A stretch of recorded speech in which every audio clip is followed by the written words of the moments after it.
Hello,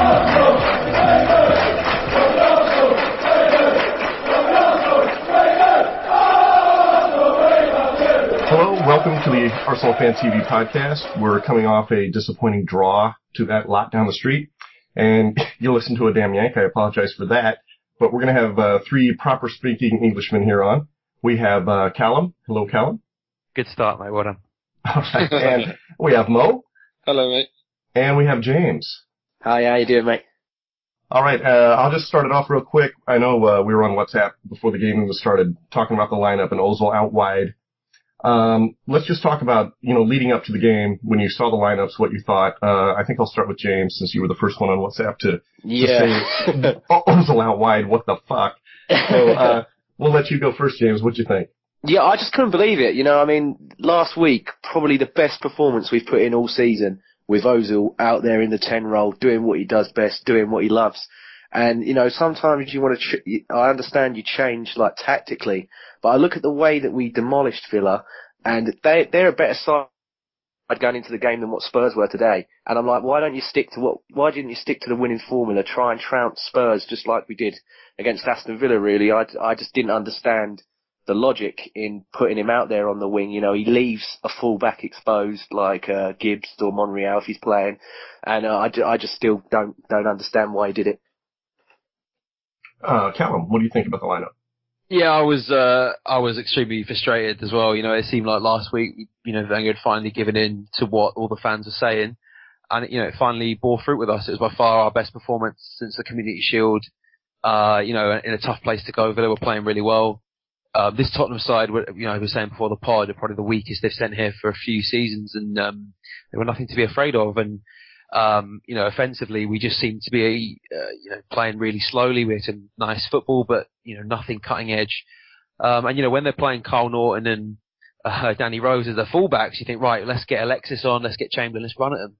You left Alexis on the bench, you put Ertz out wide, and you just find yourself thinking, what's the logic in this, And you'd have thought that after our best performance of the season, where Welbeck played really well, where Ertz played really well, Wenger would have stuck with it. But instead, he decided to mix it back to this 4-1-4-1 nonsense that I just, it really hurts. It hurts me seeing Ertz use that wide, and we played such a, just poor today. And the most annoying thing about the result is that Tottenham weren't very good today. We were just really, really crap, and gifted them a goal. And yeah, I just think it made no sense going back to that formation, dropping Alexis and moving Ertz out wide. It was just hard to understand. Oh, sorry. Mo, go ahead. Yeah, for me it was just Alexis on the bench. I just do not understand it. It's not like he's come into our team, come into the Premier League and struggled. He's hit the ground absolutely running. He's just a superb player. And we're playing Tottenham. Why would you not play one of the best players at our club against Tottenham? I just didn't get that at all. So that was the first thing. The second thing, for me, Cazorla this season, and just consistently actually, but let's focus on this season. The minutes that he's had on the pitch, he's been brilliant. He's always made the difference. He's always creative. Just a very, very dangerous player. He came on against Everton and made the difference. I can't remember who it was against. We played that brilliant scooped pass over the top of the defence, and that led to a goal. He's just, I just think he must be thinking, why on earth am I on the bench? And I do love Aaron Ramsey. I never did criticise him. I'm certainly not going to start now. But his form has dipped in recent weeks. And I think sometimes just do him a favour, take him out. He's trying a bit too hard. And Callum tweeted during the game, actually, Ramsey needs to bring it back to basics. And I completely agree with that. But just put Cazorla in there because he deserves to start. So really, if it was up to me, I would have had Alexis in, I would have had Cazorla in. And then I would have put Cazorla on the wing rather than Ozil. If you're going to put one of the number 10s on the wing. Because if you're talking about who should play in the team in the number 10 role, I'd go for Ozil. If you're going to talk about who should be in the team on the left wing, it should be Cazorla, because Ozil is just not a good left winger. He's a world-class player who, when he plays left wing, is no longer world-class. And why would you do that? Why would you not take advantage of world-class abilities? So, yeah, that's it for me, really. Is it just he's trying to force Wilshere and Ramsey into the lineup? Is that what it is? I think so. I mean, it just doesn't seem to work there, does it? It's a strange one. I mean, what would be his incentive for not picking the players in their best positions? Or the best players in their best positions, rather. I think the thing is, like, would we all love a midfield where Ramsey and Wilshere could effectively play together? I mean, it would be fantastic, wouldn't it, to have two British players in the centre of our pitch with such big potential. But, I don't care. I don't care. No, I'm saying that. I'm saying theoretically it would be nice, but putting those two in means you've got to play Arteta in defensive midfield or Flamini because it's too open without that sitting midfielder in there. But then if you're doing that, then suddenly, as I said, Özil goes out wide. Our best player on his day probably isn't utilised. He's such a, as a number 10, he's one of the best in the world. As a left midfielder, he's just, shouldn't be even in the Arsenal team. But that's not his fault. He's not suited to play that position. So, really, I think, and also, I mean, let's look at Wilshere. Injured all the time, probably shouldn't be playing every week anyway. Should maybe have play a couple of games on, take a week off, or be at least come on as a sub. Ramsey got injured again today. Realistically, it'd probably be best for us if we had either or Ramsey or Wilshere throughout the season. You can rotate, you can try and keep them fresh. And I just don't think the gain you get from having them together is worth moving Özil out wide or even dropping Alexis. Tell me this, we signed Özil for 42 million on the displays he's given at number 10, and he's, that was market value for him. He's a brilliant number 10. How much is he worth from what we've seen of him on the left wing? Not even 10 pence. No, I mean, look, I wrote a whole blog piece about this last week and just said, look, you wouldn't have a go at Flamini for not being able to dribble with the ball like Cazorla. You wouldn't have a go at Mertesacker for not being able to, press defenders like Koscielny does. You shouldn't have a go at Özil for not being able to track back, and not to be at his best there. And it was so clear what Özil did last week that was good. Both of the goals came from him being in that central position. Yeah. First goal, he darts through when he sees the space because he's intelligent enough to do that. Second one, he darts out to the left wing. And puts in a perfect cross. You don't put him out there, and it just doesn't seem to make any sense. And it just seems like Wenger's stubbornness as you're 100%. You're 100% right. Rick, our Yank host, is a brilliant computer technician. But if we were to say to him, all right, we want you to represent USA in the Ryder Cup team, he'd fail miserably. He'd do much better than some of their guys, I'm sure. The point is, Özil's not qualified to do that job. Just how Rick wouldn't be qualified to play golf in the Ryder Cup for America. It's just, so we can't then penalise him. I'm going to drop as many Ryder Cup stuff as I can in this. Oh, you jerk. One time in 2 years, I actually care about golf and yeah, exactly. Interesting. Can I just say, in regards to Sanchez as well, is that, a lot of people are saying some of these Spurs players that are in there, they know nothing about big games or derbies. This is a guy that's played in El Clasicos, I believe, scored in El Clasicos. Yeah. Why leave him on the bench? And I mean, I think Oxlade said in an interview before, all week they've had to tell him to calm down because he's been going at it in the weight room, in the training pitch, really amped up to play in this game, and then you leave him on the bench. Yeah, I mean, and also you look at, they played Cole Norton and Danny Rose at fullback. I mean, if I'm Alexis Sanchez and I see those two there, I'm licking my lips. Him and definitely, especially Danny Rose. Wenger seems to have this thing where he plays one winger or, an Oxlade-Chamberlain or Alexis on one side and then a playmaker on the left, usually Cazorla or Özil. And I think sometimes you need to say, let's just hit him with pace. We were so pedestrian today. We hit, what was the possession we had? 71%? Something crazy? 69. And there were 5-10 minute chunks of the game where they didn't leave their half, but we didn't really create that many chances. We had the goal, a couple of other saves Lloris made, but for the amount of possession we had, we didn't create nearly enough. Exactly and really, if Tottenham had that better final ball, they could have put 2 or 3 past us, and we were lucky that they were so poor. But what makes it even more annoying is that they were poor and we still couldn't win. Yeah. Tottenham had the better chances for sure. In their 10-minute spell, there was one where Adebayor just mistimed his stride. I don't know what he was doing, but it was a tap-in. And it was, it was very worrying. And we don't take advantage of our dominance. And I think that's kind of born out of a bit of a casual approach. There's not that real urgency or that fear of defeat. We kind of expect victory at times, it seems. If you want urgency though, who's the one player you want in your team? Tommy Rosicky. Well, I'd say Alexis Sanchez. I mean, Rosicky on his day. Rosicky on his day, yeah, but based on Tuesday night, he shouldn't have been in there. I understand that. But Alexis would have, he would have ran at them. He'd have made them nervous. He would have, from the off, he would have got the crowd up.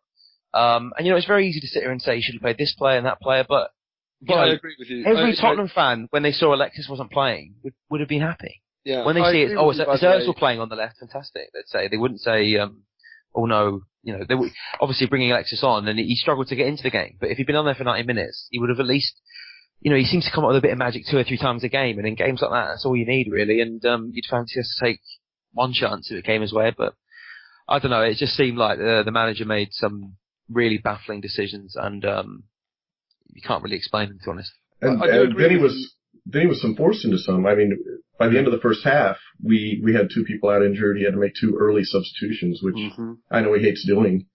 Wilshere could have come off as well. He really twisted his ankle, Yeah, that didn't look real good. You hope that he actually is fine. Not, because when he got injured back in March, he said, I feel fine, I'll play on, and he'd broken his ankle.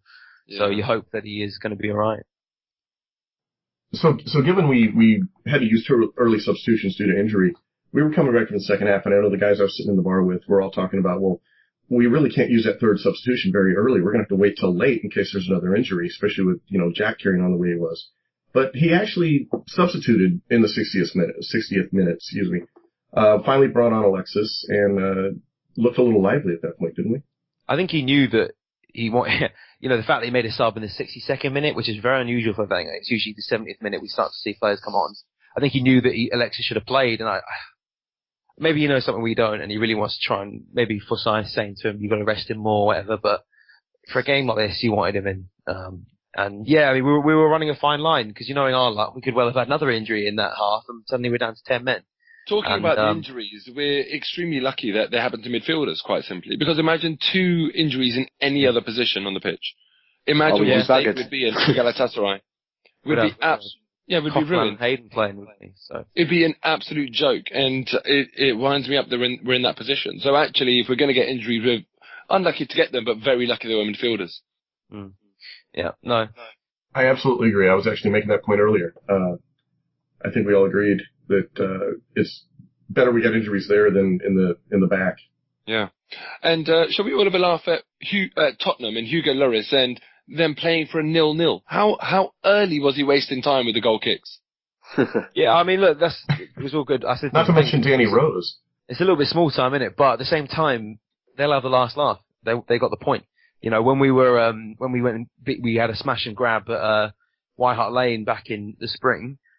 I saw these Tottenham fans saying, "Look, we played really well," and I was saying, "Well, we won." I really couldn't. In the derby, I don't give a shit how we play as long as we win. But when do Arsenal ever waste time at 0-0? We play it in the right way. Are you surprised though? It's a bit of it's one of these things that every team's going to do it, especially small clubs like Tottenham. So yeah, I'm not surprised, but I just want to have a laugh at their expense because they've got such a rubbish mentality towards the game. Here's a chance to go for the 3 points at your rival's ground and have a great laugh at their expense, and they're satisfied with the 0-0. That's the thing though. They knew that. I was saying to you before the pod, you look at some of the teams they brought to the Emirates in the last few years, and they had guys like Bale in there who were genuine match winners. And we've conceded a goal to Nasser Chadli today, who is such an average player, really. His shot in the first half. Well, yeah, I mean, it was awful, but then that's what I'm saying. We gifted them so many chances, and we were lucky that they were shite. But then eventually, you give them enough chances, even the poor teams will take one, and that's what they did.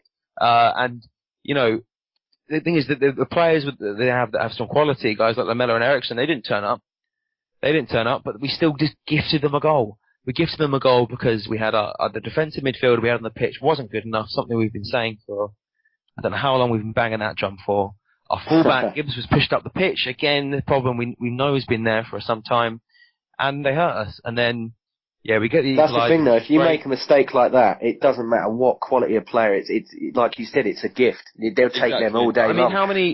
You just give them, we were lucky against Dortmund then, who scored 2. You give a side so many opportunities. Yeah. A good side like Dortmund only put 2 passes. Could have been 5 or 6. We were lucky. They had an off day, Dortmund, finishing-wise. Mkhitaryan was shite. Tottenham today, if that was Bale going through on goal, he just got a hat-trick. Luckily for us, it was Chadli. But that's the thing, we've got to be beating Tottenham at home. We have aspirations of winning the league title, supposedly. Chelsea, look, I don't expect us to beat Chelsea this season because they're a fantastic side. They've got all the quality there. But I'd like us to at least compete and be within a few points of them. We're 6 points behind now. We go to Stamford Bridge next week. Let's face it, it's probably going to be a 9-point gap. by that time. Look, guys, listen, we are being all very, very negative right now, and it kind of sounds doom and gloom. If people didn't know the scoreline and they heard this, they'd probably think we'd lost the game.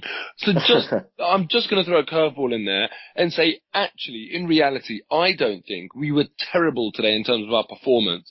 We made silly mistakes. We weren't actually clinical enough. We didn't make our possession really count in terms of our dominance. We didn't convert that into goals. But we did dominate. We were actually the better team. The referee should have started booking them a hell of a lot earlier to actually make the game a game that we would have benefited from. But we weren't actually that bad. We gifted them a goal.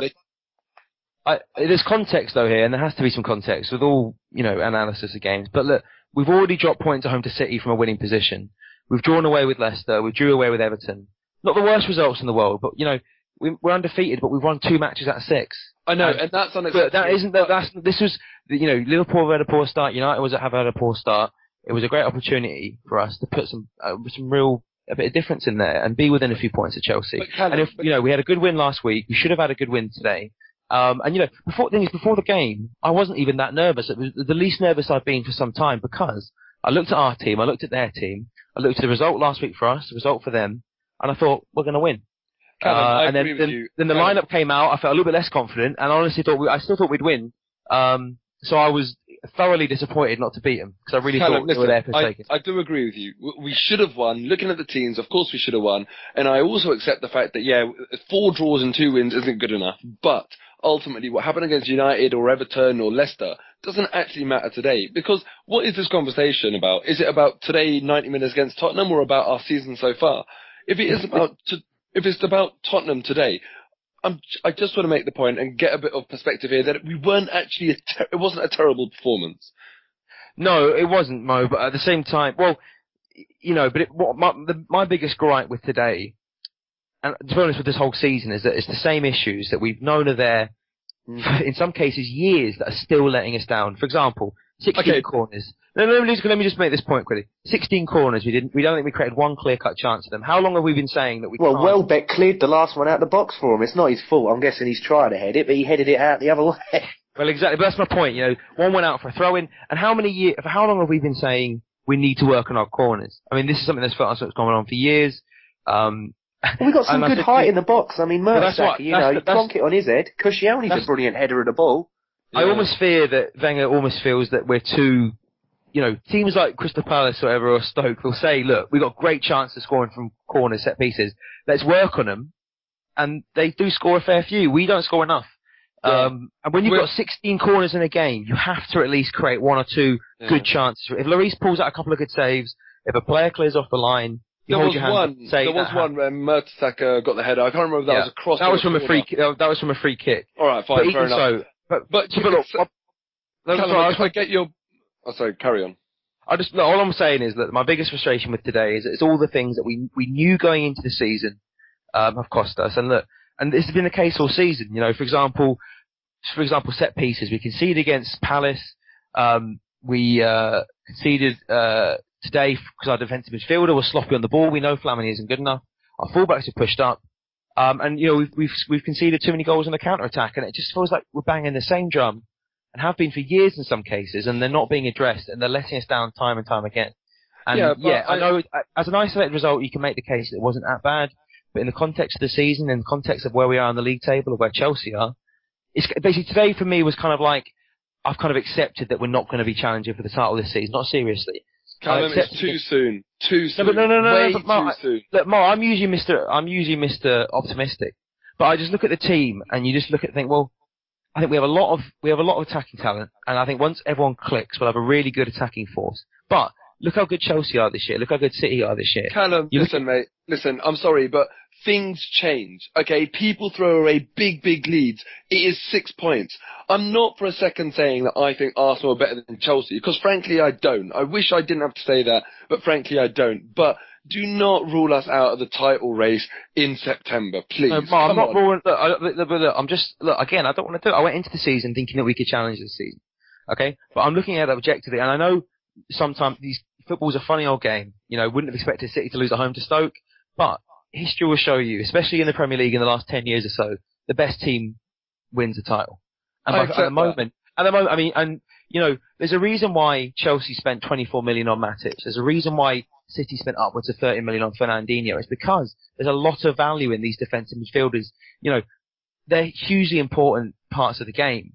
And I mean, how many points are we going to drop this season because we don't have that quality in the middle?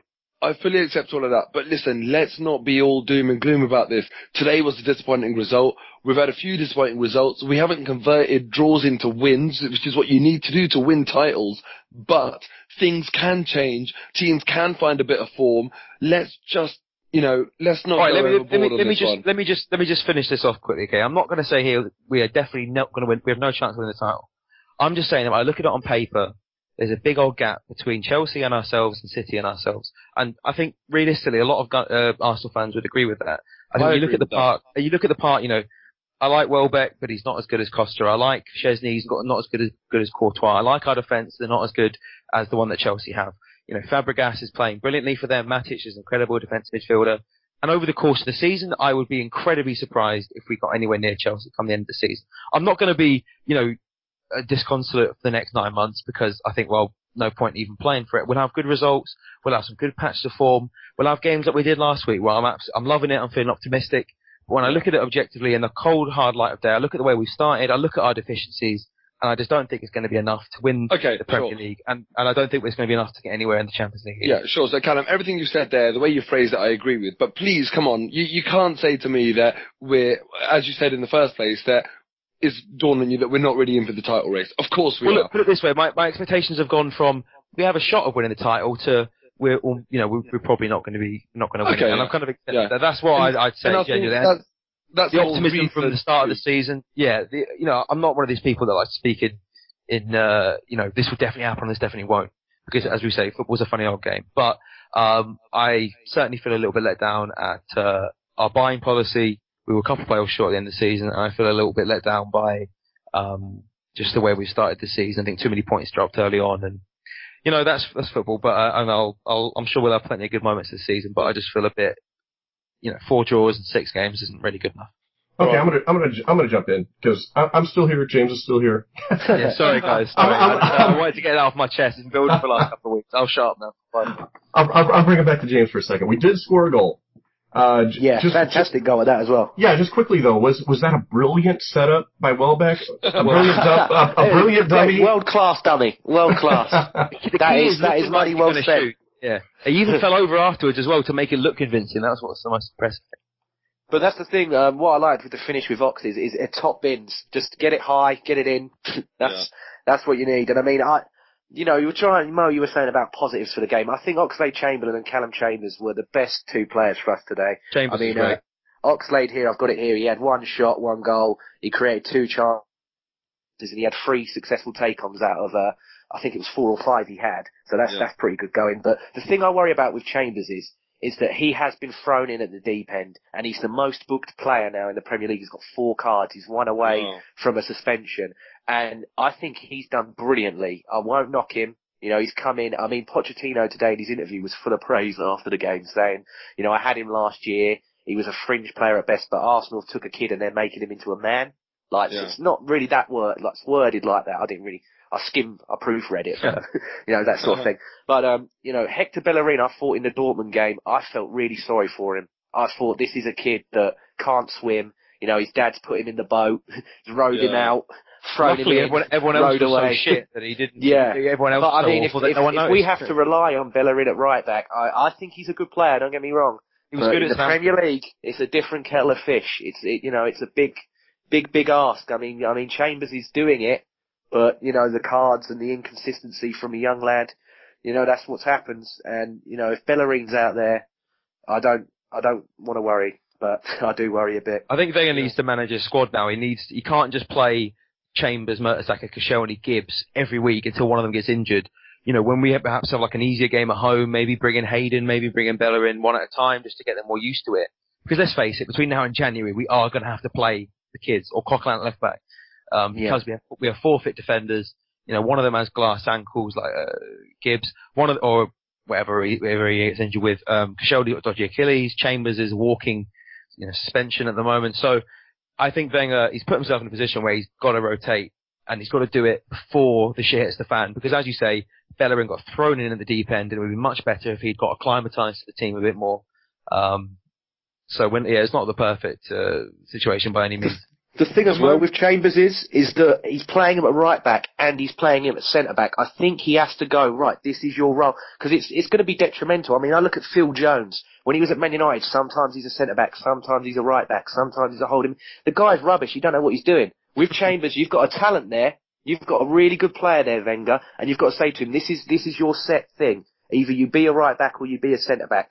Personally, I do think he can do both, but he has to really focus in on doing one. I would agree with that, but I'd have to say that I think given our defensive troubles, we kind of just have to play him where we need him.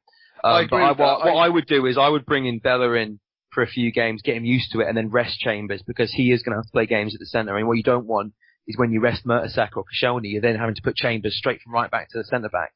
That's what I'm saying about managing the squad. You've got to bring these guys in earlier to get them used to first team football before you just throw them in the deep end. James, I do agree with what you're saying there about Chambers. I think he would benefit from having a role that he can specialise in, but just as needs must, really, isn't it? So, we don't have that luxury. One other thing I wanted to mention is, do you think Carl Jenkinson's sitting at home with his Arsenal blanket, watching Chambers having a great time with Chamberlain on the right and feeling a bit sorry for himself at the moment? Yes. I think we could probably do with him back as an extra man, really. Certainly lashed out last weekend, didn't he? Yeah, I heard he set up Nolan's offside goal today as well. Anyway, there's no point thinking about him. I don't think we'll see him to the end of the season anyway. Guys, one thing I promised someone on Twitter that I would discuss on the podcast is Welbeck. How's he done so far? What do we make of him so far? I love Welbeck. Sorry, do you want to go first, James? Let James go. Yeah. Yeah. It's one of them. When we first signed him, I was a bit like, right, okay, I'm not 100% that he's an Arsenal player now. Let's give him a shot. In that England game before he joined, I thought this is going to be quality because we're going to play these kind of balls across for him to smack. He can sort of score them. In the City game, he nearly got off to the ideal start with that lob. I thought if that goes in, he's instant legend status. He's going to be high and dry. He's going to love that. And then Dortmund game, I thought he was terrible. I'm sorry, if I'm being harsh, I'm like, they're bread and butter chances for you, Welbeck. You got to finish them. And then in Aston Villa, incredible. I'm like, and it's like I said in the last pod. Ian Wright, I think on Twitter said, "There you go, Arsenal fans. Now enjoy that because now he's got one. He's gonna get more and more and more. And if anybody knows about scoring for Arsenal, it's Ian Wright, isn't it? So that's true. But Today, it's one of them, he gets involved, that's the thing. Arsenal like a player who tries, like, we were talking before the pod about Podolski not trying and how annoying it is. If we can see someone putting the effort in, then we appreciate that, and he does give 110%. I'll come in. Look, I don't want to bang my own drum here, but I said a couple of weeks ago, we're linked with some other paper, a link with Welbeck, kind of just made up story really, and I said, I actually quite like Welbeck, I think he'd be pretty good. So when we signed him, I was delighted, not only because, first of all, I was happy because he's better than Sanogo, and after the Leicester performance, that was enough for me to be okay with the deal. But, I think also the type of player Welbeck is, he has all the attributes, bar his finishing at the moment. He's quick, and by God, we've been crying out for some pace up front. His movement's fantastic, he knows when to drop back. You feel good with him when he has the ball in tight situations, which is important as a striker, especially on your own. And his link-up play with Özil last week was fantastic, and I think we have to be a bit patient with him and understand that he is 23, he's not going to score every week like Diego Costa's doing or the very best strikers are doing. But more often than not, when you're 22, 23, 24, strikers tend not to be extremely prolific. Maybe the very, very best ones are, but they do tend to find that bit of composure as they get a bit more experience. So, I think Welbeck's going to be a great player for us. I think by the end of the season, he'll probably have scored about roughly 1 and 2. And I think he fits into the team really well, and that's the most encouraging thing, Not obviously we want him to be scoring with all his chances, but that'll come. But the fact that he's linked up well with our team, and he does seem like a good fit, I think you have to remember he is only his 3rd, 4th, 5th game. So I think he's had a really good start. And as the season goes on, we begin to play a bit better as well. He'll start banging them in a bit more often, and I'm really happy. For me, I personally think, look, we can't get away from the facts. Man United have got 3 better strikers than him, which is why they've let us have him. Well, to a degree, but look, it's not played on paper. It's not who has the best players always wins. Just on a, you can't just tally them up. And look, Okay, if you'd ask me on deadline day, who would I rather have, Falcao or Welbeck? I'd take Falcao. But I'm going to ask you now, Callum, who would you rather have, Rooney or Welbeck? Rooney. Van Persie or Welbeck? Van Persie. Look, long term at the moment. I mean, come on, look, the answers are obvious. And Callum, let me have my say on Welbeck. I just personally think, look, he's an Arsenal player now. I'll support him till I'm flipping blue in the face. I'm desperate for him to do well, but ultimately, he's not going to be, in my opinion, that world-class striker that we need. I'm really just frustrated at the fact that people are celebrating his signing. Alexis Sanchez is 24, or 25, sorry. Is Welbeck going to be as good as Alexis is in a couple of years? Welbeck is not going to be that player.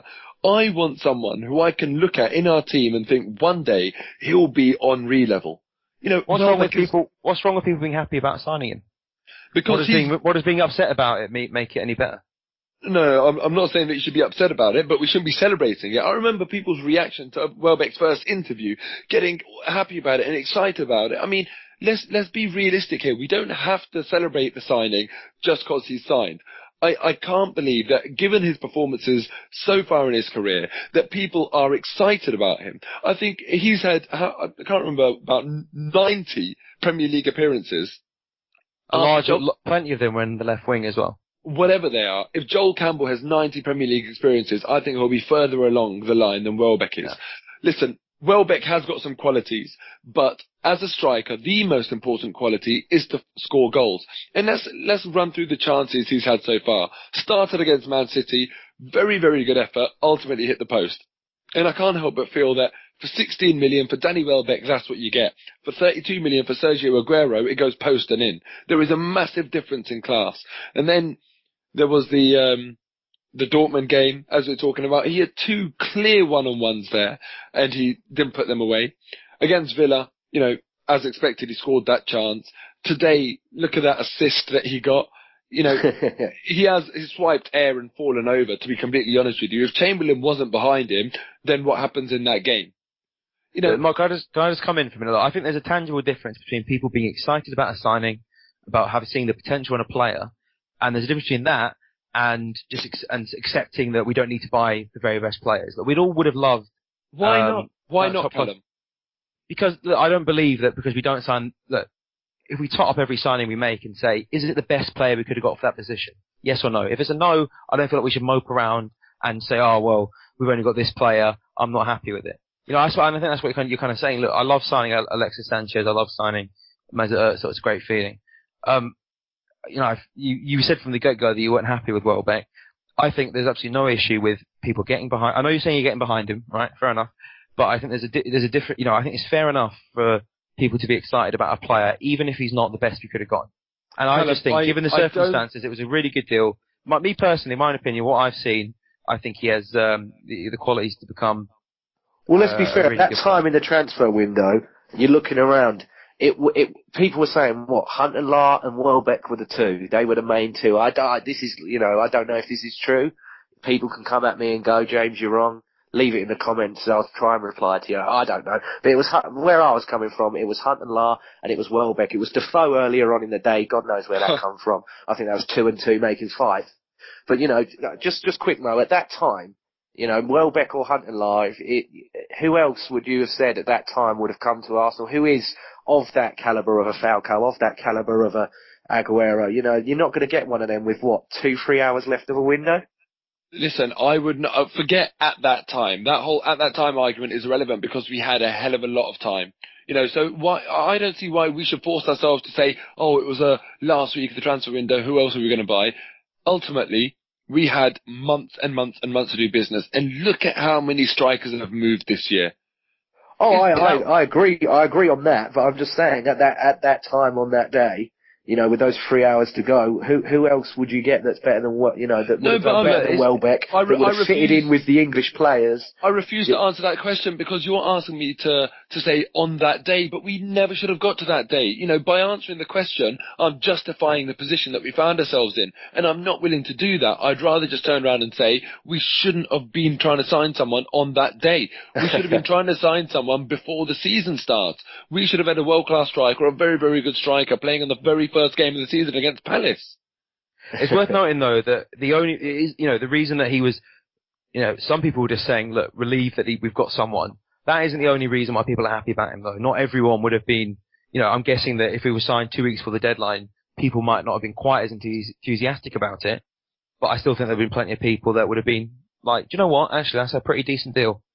And I'm certainly one of them anyway. I don't know. I just think that you've been a bit harsh on the guy. I feel a bit like you're looking for reasons to have a guy. Not at all. Not at all. I want him to succeed. I'm just being completely objective. I just feel like a lot of people, after we signed him, a lot of people listen to a lot of Man United fans and they listen to Gary Neville. And then they change their mind. I don't need to do that. There's a reason though. There's a reason why. I've seen Danny Welbeck play with my own eyes, and I've seen his abilities. I've seen what we need and what he has and what we need and what he doesn't have. He's got a lot of pace. Great. Check that on the checklist. He does not have a killer instinct. He is not a good finisher. And that is what we need. More than anything, that is what we need. No, I agree with you. I agree with you that we could probably do with someone who's a bit more clinical and takes the odd chance. But at the same time, for example, Podolski's a player you would say is extremely clinical, but he has pretty much none of the qualities that Welbeck has, which is good link-up play, makes the effort, really puts himself about, he links up really well. His positional sense is pretty good as well. I mean, the way he peeled away to the back post for his goal, where Özil assisted. It wasn't rocket science, but it was also a good bit of, the knowledge of where to go. And, you say, you've made your own opinions. That's fair enough. Everyone is entitled to do that. But I think there is a reason why all these pundits, people that have worked with a guy and know him, are talking him up. Some people say that it was English or something like that, or whatever, or he's a nice guy. No, I think there's more to it than that. The main reason why Man United fans were upset about him going is because he was a Man United born lad. He's one of their own. He's one of their own. One of our own. Is one of our own. That's it. It's as simple as that. I'm sorry, but Danny Welbeck is not the answer. I'm going on record saying that, and I hope I'm wrong. But come on, do you think he's going to get us 25 goals this season? Look, no. Well, first of all, let me just say, I'm sure, I have no doubt that the reason a lot of fans are upset that he left United fans was because he was a Manchester lad.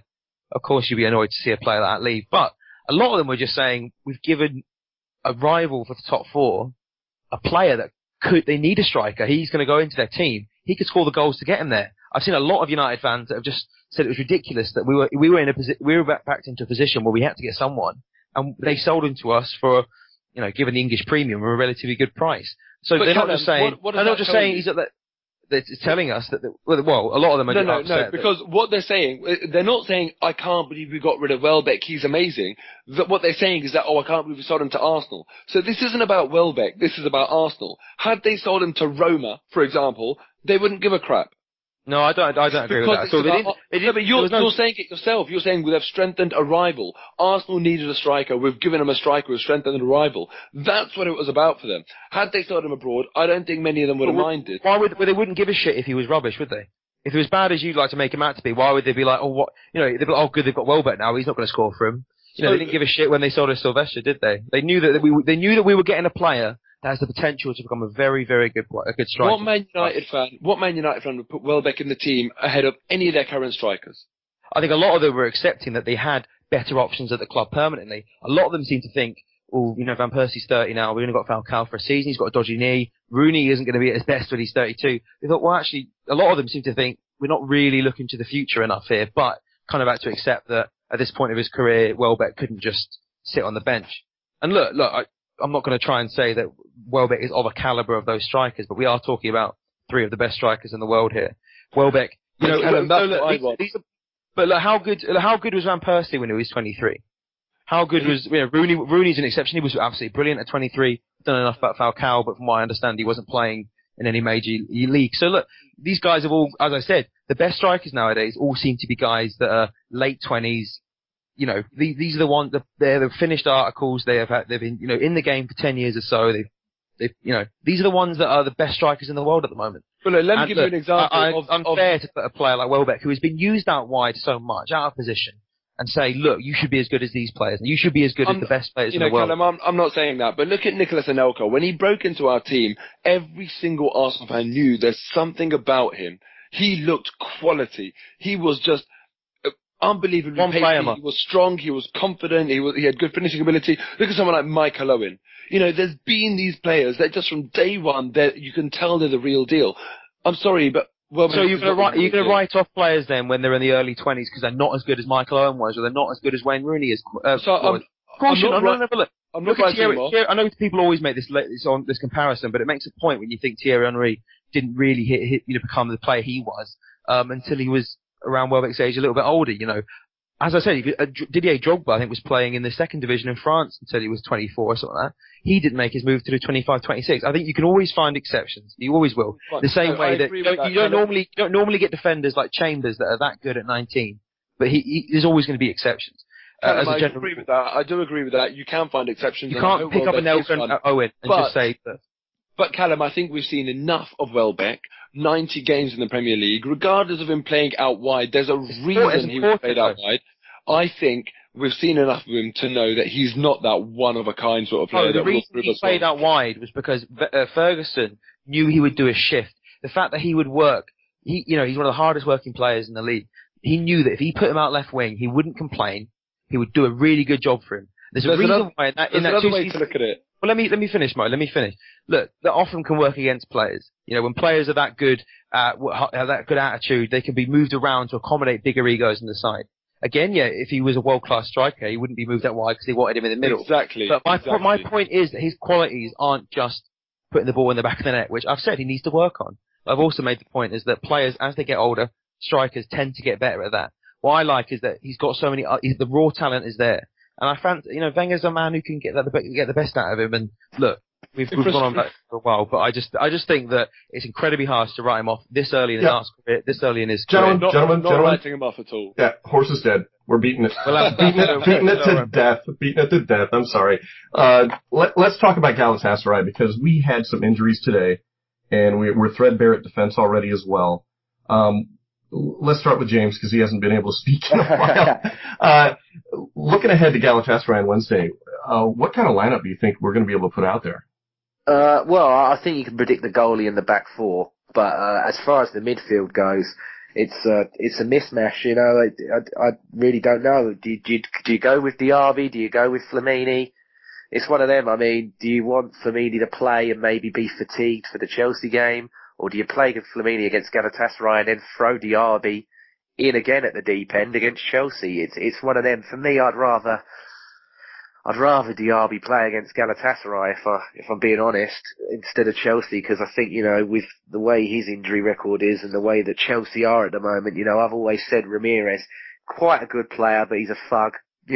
Costa thug. They're just going to see someone like Diaby, look at his legs covered in scars and go, let's just reopen them, lads, let's cut them to pieces. So I'd go with Diaby against Galatasaray. Whether Wilshere or Ramsey will be there is another one as well. I think, it's like most said at the beginning of the podcast, Chuck Cazorla on one side. For me, you can't drop Oxlade at the moment, and then you've got to try and accommodate Sanchez in there as well, really. It's going to be a tough one, but you got to do what you got to do. I really wouldn't drop Oxlade though, because now he's performing and scoring. You can't take him out now.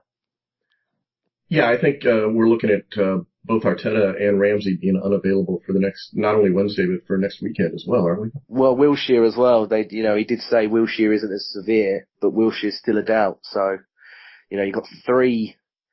I mean, Arteta's not as pivotal as what he used to be, but he's still a key component to that side. He's still a valuable type of player in there, but Ramsey and Wilshere speaks for themselves. That's two top draw players that you never.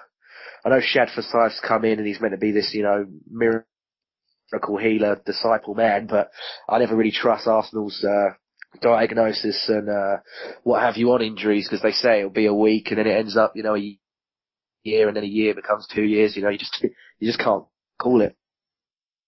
Yeah, I think we're looking at some really patchwork lineups coming up on Wednesday and this weekend. Yeah. Mo, your thoughts on Galatasaray? Oh, do you know what? My only thoughts are right now is just how concerned I am about needing to win this game. We are we can't afford to lose our first 2 games of this group. Desperately need to win this game. And, I just want to see Alexis back in there. I want to see Ozil at number 10. It's just a repetition of all the same stuff. Let's just put players in the right positions, do the sensible thing, and I think we'll blow them away. But I think at times we're going to be our own worst enemy with some of our team selections. Yeah, I think we might see players like Coquelin and Bellerin making starts at Galatasaray. I'm not sure, but I hope not. I hope not. The Champions League is way too important. We need to get out of that group. It's so crucial. I don't want to see Hector Bellerin playing. After we experience what he experienced in Dortmund, let him play brilliantly in the reserves for a while before he comes back into the first team. Okay, so if we play them all Wednesday, who do we see on Sunday? Do we see the same team? As Leeds probably do, don't we? Yeah. I mean, let's be honest. I'd like to see Diaby play midweek. I was at the game on Tuesday, and I thought he gave a really good performance against Southampton, even though he only played for an hour and hadn't played for a long time. But he has this kind of he's very assured on the ball. He seems to have all the time in the world, and if players try to get the ball off him, he's very good at just palming them off and saying, I've got the ball, mate, don't try and get it off me. So, I think, look, he's played a few reserve games. He had 60 minutes on Tuesday. Arteta looks like he's going to be out. I mean, look, we don't really know how fit he is, but I would start him at the weekend against Galatasaray. I think realistically, the game will go like it did today. Really, we'll have a lot of the ball. So I don't think he'll have to be put in a shift like he would do against Chelsea.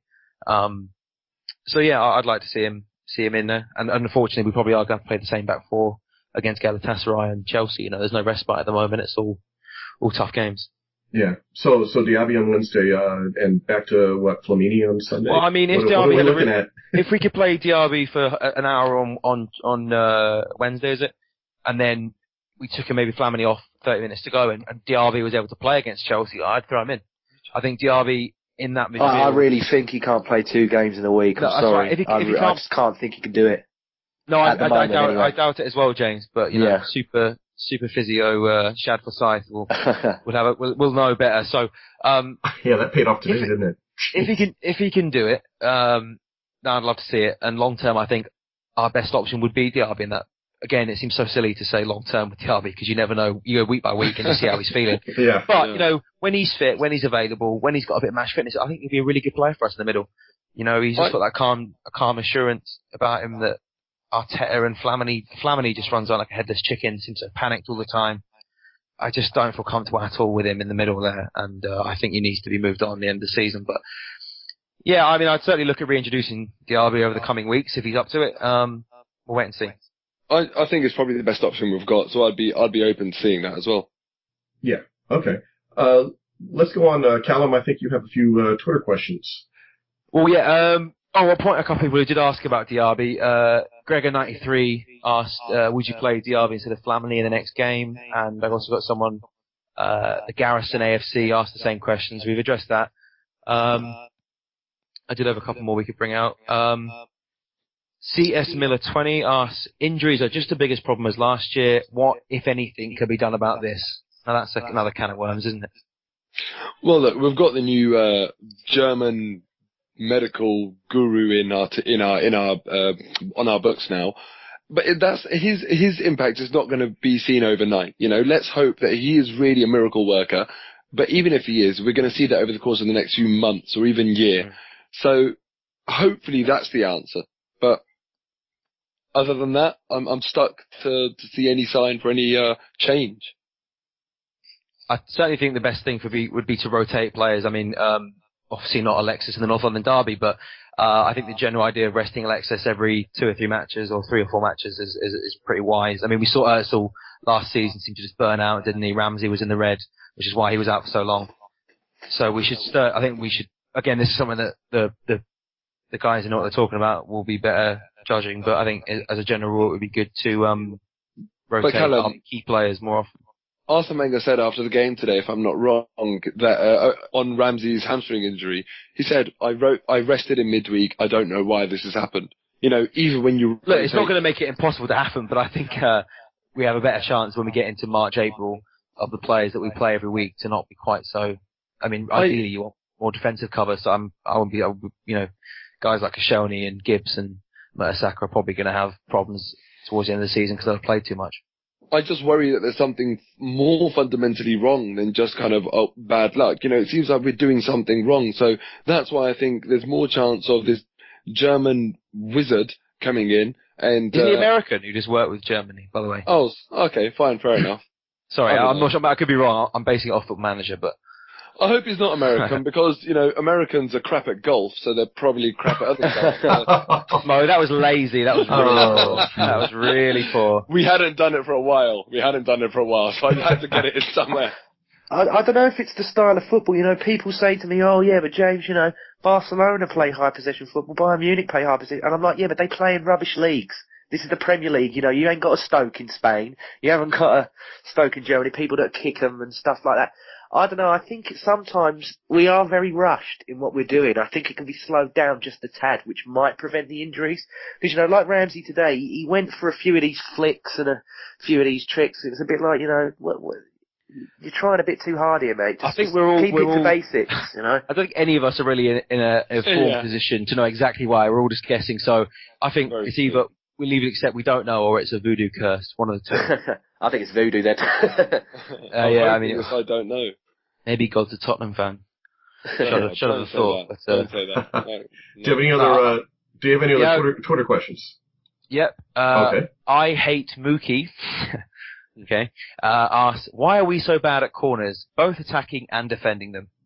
Oh, another kettle of fish there. Go on. I can take attacking. I saw one corner kick today where I think we had 3 people in the entire penalty area and 4 people standing around outside of it as the ball went in.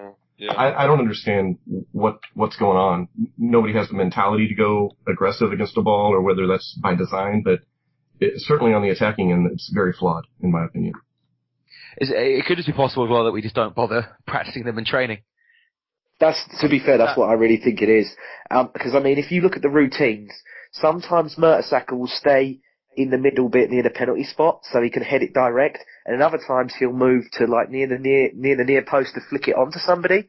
And it's like, you know, I like having the 2 options, but, you know, just stick with one. You know what I mean? Yeah. I mean, you remember back in the day when Tony Adams was playing, he'd make that brilliant arced run from the middle or the back post to the front post and get the flick on. It was just so well executed. You know, that his marker would have to be running through a crowd of about 12 players, never ever be able to stick with him. And now when we look at our corners, you know what, I can't remember how many we said we had today, and we did absolutely 15. Yeah, 15 and nothing with them. It's just, it is a strange one. And I do wonder, Arsene Wenger, he's a purist when it comes to football. Is he too much of a purist? So much so that he's not willing to say, all right, let's have a few corner drills. I think on terms of defending corners, I think the biggest problem is when you use a zonal marking system, which I'm all fine with, you need to be concentrating. If you switch off for a minute and the ball comes in your area, you're going to lose to the attacking player who's going to want the ball more than you. And we've seen that far too often. And we're a side that doesn't concentrate enough. I mean, how often today did we just get the ball away in sloppy areas? I mean, just in general. But when it comes to defending corners, you've got to be, if you're doing zonal marking, I think it works really well if you're all switched on. And obviously, with 11 players or however many players you've got marking the box, that's difficult to get. There's always going to be one, isn't there, who's not paying attention. And that's the hardest thing as a manager. So, that's, I think, and also defending corners, we don't seem to bother having many men back. So it's very easy to counter for other teams. So, again, it's frustrating because it's a issue we've had for years and not done much to address it. Yeah. James? Yeah, well, like Mo said about Tony Adams making the arching run and whatnot, stating the obvious, offensively, the old teams that we used to have in 98 and forward on, they're big lads. The average height, we've got the smallest team in the league. So that's another reason why we haven't really got the height anymore in the box. Brilliant. That's a brilliant point, yeah. Simple as that. They're not big boys.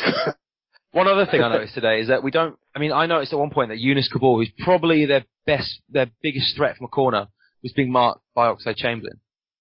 Or at least he was the man who had his eye on him and was keeping an eye on him. I kind of thought, well, is that right? I mean, surely you'd say, again, I guess we're doing zonal marking, but it seems a bit negligent. Well, look at the Palace game. Sanchez on Hangeland. That's a mismatch straight away. He ain't going to out-jump Hangeland. Yeah, I mean, he tried to stop him, didn't he? But I think it was the zonal. The issue was, in that one, was the zonal marking that Koscielny didn't attack the ball.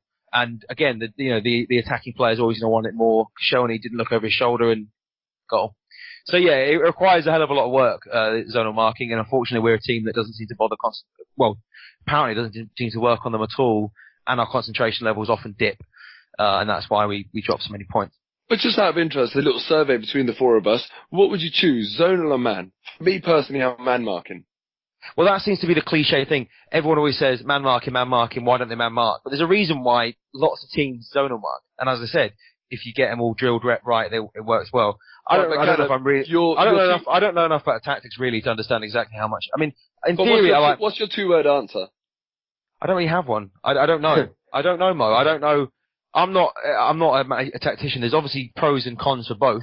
I mean, the thing is, let me just say, the thing I find is that zonal marking is one of these things that whenever it doesn't go right, people always like. It's lazy, isn't it? It is lazy, though. But then when, like, for example, someone loses their man, there seems to be, he should have followed him, but there's never some kind of like evaluation of man marking. No one ever says, why didn't they zonal mark? There's pros and cons of both. I just think the narrative you tend to get in the media is, or when people analyse goals, is zonal marking gets a bashing. But there's a reason why teams go with it. I get your point, but that's the thing. When zonal marking doesn't work, it's much harder to learn from why it didn't work. When man marking didn't work, there's personal accountability there. Much easier to isolate, much easier to correct. That's certainly one of the benefits of it. And also, if you want me to give an answer, I'd say man marking purely because we're a team that doesn't concentrate, and we don't work on it. So if we're not going to work on it, we're not going to concentrate. Then yeah. What about Rick and James? What do you reckon?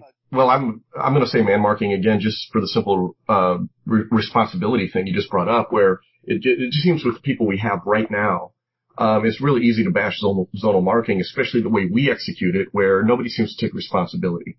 And the only way zonal marking works is somebody takes responsibility, they stay aggressive, and everybody seems to be looking to the other guy when we fail at zonal marking and they're not taking responsibility. So purely for that reason, make them go man marking, make them accept responsibility, and maybe we'll get better results. But it's not. I don't want to bash zonal marking. It's just the way we execute it is deplorable. We should just ban corners at the Emirates. Just take them out. Yeah. Is that allowed? No, I'd say with me, I think zonal's lazy. I just really do think it's lazy. And we had this discussion a few pods back. I can't remember who was on with me, but me and Giles were saying, you got Steve Bold there. Why not use him to your advantage? Why don't you run these set piece drills? It just seems to me they don't practice them. I'm not there, so I know I can't 100% say, but it really just doesn't look like that. On the day, it's like, right, run in and sort it out yourselves. Yeah. With the zonal mark and man marking debate, it's a silly analogy, but it's maybe something that we'll be able to relate to more. For anyone that works in an office, if you want something done and you email, 5 people in the 2 line, nobody does it. Exactly. It will not get done. If you email one person and CC 4, that one person that you email directly will do it. It's zonal marking. No one takes responsibility. No one is the proactive, assertive one.